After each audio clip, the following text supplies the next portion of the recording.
Dear friends, thank you once again for supporting Ukraine today. We deeply appreciate the contribution of each and every one of you. To conclude this conference, I would like to say one more thank you. I thank the Ukrainian army for making all of this possible today.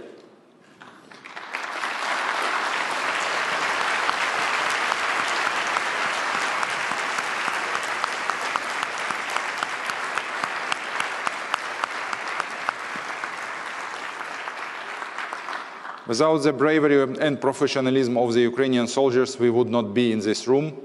I bow my head to your heroism. This feat for Ukraine and the whole of Europe will go down in history forever. Dear colleagues, partners, dear friends, thank you all for supporting Ukraine. We will win, and we will win together. We will rebuild our country together. Thank you so much. Slava Ukraini!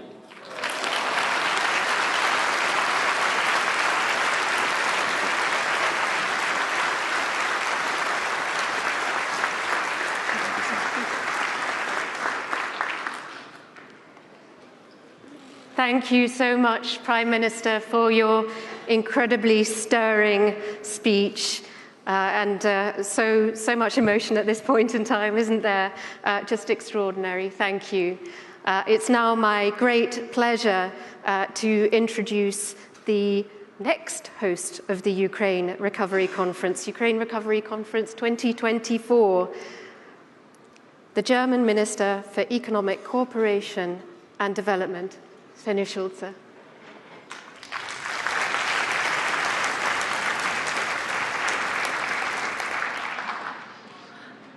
Excellencies, James, Dennis, Ignacio, ladies and gentlemen, I would like to thank the United Kingdom for making this important conference possible.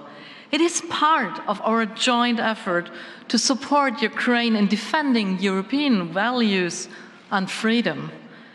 It has been 2 intensive days full of discussions, of inspiration and renewed commitment. And that will take us further on the road towards a free Ukraine that can emerge from this unjust Russian war of aggression, that can emerge stronger than before. We all see and feel the sense of urgency and the devastating war of Russia's aggression, the destruction of the Noah Kakhovka Dam is threatening lives and livelihoods additionally and calls for urgent action. Our Ukrainian friends and partners have shown great courage to organize the immediate response in a coordinated manner and to plan the recovery strategically. Altogether, this conference has addressed both the urgent needs as well as the strategic planning and coordinating of transparent, accountable, inclusive and sustainable recovery and reconstruction. The Ukraine Recovery Conference has become an important forum for supporting such a comprehensive approach, encouraging investment and highlighting reforms in Ukraine alike. Last year in Switzerland, we laid a common foundation with the adoption of the Lugano Principles. This will remain relevant for all efforts in recovery and reconstruction and will guide our planning and coordination. This year we addressed the potential of the Ukrainian and international private sector to mobilize investment. It is clear that without private sector engagement, recovery and reconstruction will not be possible. And I am sure that our dialogue with the private sector will continue. And next year, Germany is ready to be the host together with our Ukrainian friends. Clearly, 2024, the focus will be on involving all crucial stakeholders in the recovery process. Ukraine's civil society is a pillar of strength and resilience. Likewise, it is important to stress that recovery needs to be led by the people of Ukraine, within Ukraine in displacement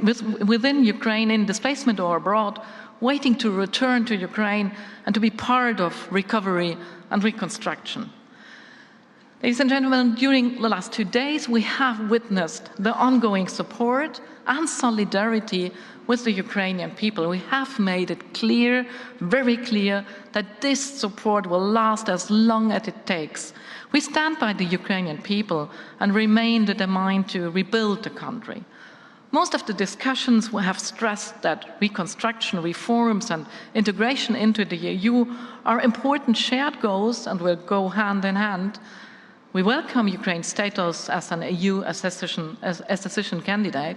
Ukraine has made progress on meeting the criteria set out by the European Commission, and the speed of the accession process lies in the hands of Ukraine, and it's really amazing to see. Going forward, we want to make use of the opportunities of the envisaged EU accession and integrate Ukraine closely into the European market and structures. It is now up to Ukraine and Germany to organize the next Ukraine Recovery Conference in 2024 in Germany. We look forward to engaging closely with the Ukrainian government, our G7 and European partners, as well as the broader donor communities, representatives of civil society and the private sector, experts and academics, Ukrainian diaspora, local entities, municipalities and cities, and many others. Please join us next year in Germany when we will together take another step forward, building back a better, a stronger, a free Ukraine. And today, the German government is honored to pick up the baton from the UK. On behalf of the German government, I look forward to inviting you to Germany next year. Thank you very much. Slava Ukraina.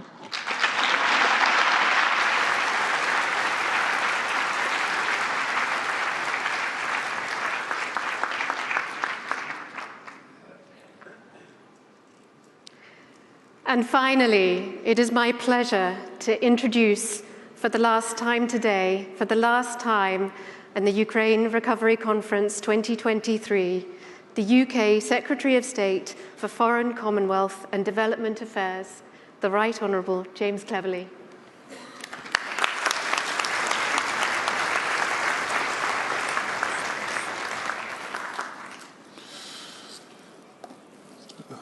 Ladies, gentlemen, thank you very much for joining us here in this closing session of the Ukraine Recovery Conference 23. Ignazio, Svenja, thank you very much for being the previous hosts of this event and the future hosts of this event. And Dennis, can I also thank you, and through you, thank the sizable Ukrainian delegation that joined us here in London as we co-hosted this important event.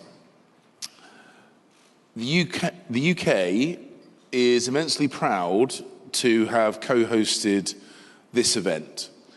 It is a series that began as the Ukraine Reform Conference in London in 2017. But for me, this reimagined Ukraine Recovery Conference demonstrates what can be achieved when we come together in pursuit of shared goals. And that shared goal, the primary goal, is securing Ukraine's freedom and long-term economic prosperity. Ukraine will rebuild, but they cannot do it alone. So together, as governments, as international organizations, as businesses, as representatives of civil society, we have shown Ukraine and the Ukrainian people that we stand with them. Now, the strength and the resilience of the people of Ukraine in the face of Russian aggression has been truly inspiring.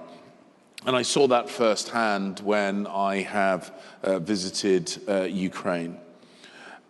And we have a duty to support them not only in their self-defense by building a coalition of support which has provided that military equipment and training that the members of the Ukrainian armed forces that the Prime Minister mentioned have utilised. Not only have we built a coalition of support at the United Nations, voting comprehensively on 2 occasions to condemn Russia's action.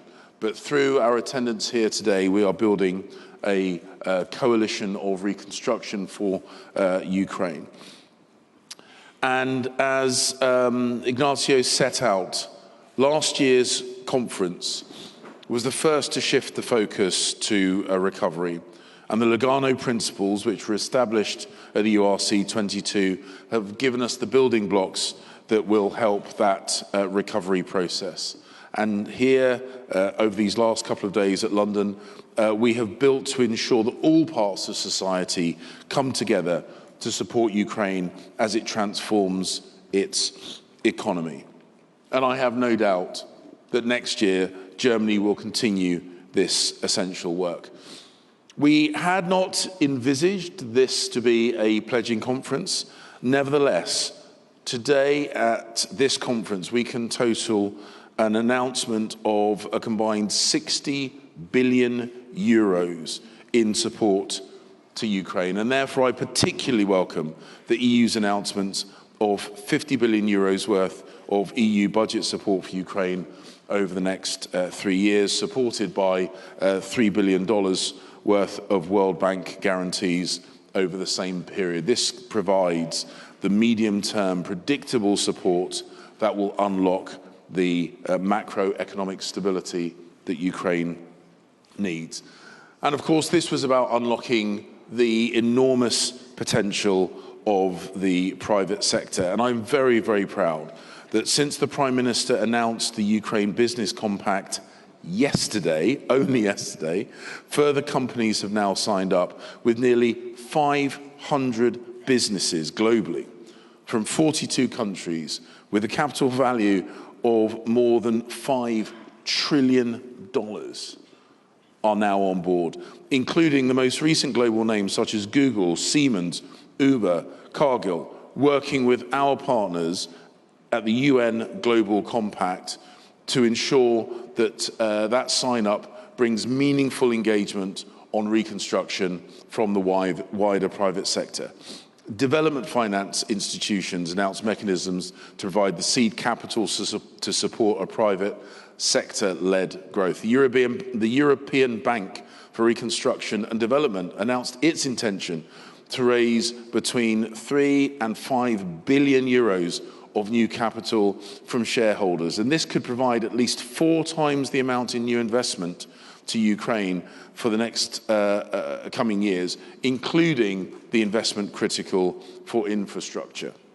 The G7, the European Development Finance Institutions, launched a new Ukraine investment platform that will promote co-financing, and the new London War Risk Insurance Framework will guide efforts working with the commercial insurance markets to unlock private investments. And of course, I'm proud that the UK played a part through our new UK contribution of up to £20 million to the World Bank's MIGA scheme, alongside a very generous contribution from Japan. So we can see what the future looks like. The Ukrainian government has set forward its plans to boost its tech sector, to use digital to unlock its own potential. And through the G7 Plus Clean Energy Partnership, we will help to accelerate Ukraine's own transition to green energy. This last day and a half, together, working shoulder to shoulder with each other in support of Ukraine, we have achieved so very much. Our goal in London was to make sure that the URC 23 really delivered for those brave people of Ukraine. And I do feel that with your support, we have achieved that. I look forward to joining our good friends in Germany next year to continue this good work. And let me close this conference by once again paying huge tribute to the great people of Ukraine who are defending themselves against this brutal attack. They deserve our support. They are earning our support. And I am very proud that we all together are providing that. Slava Ukraini.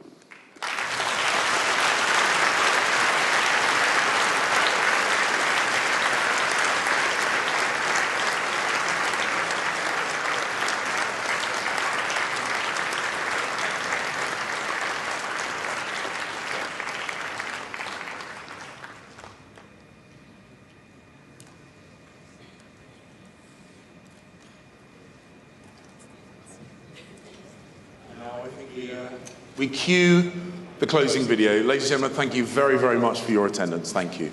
You sit during the video. When you hear any of these London, 1940. the government have given instructions for the following Kyiv, important announcements. 2022.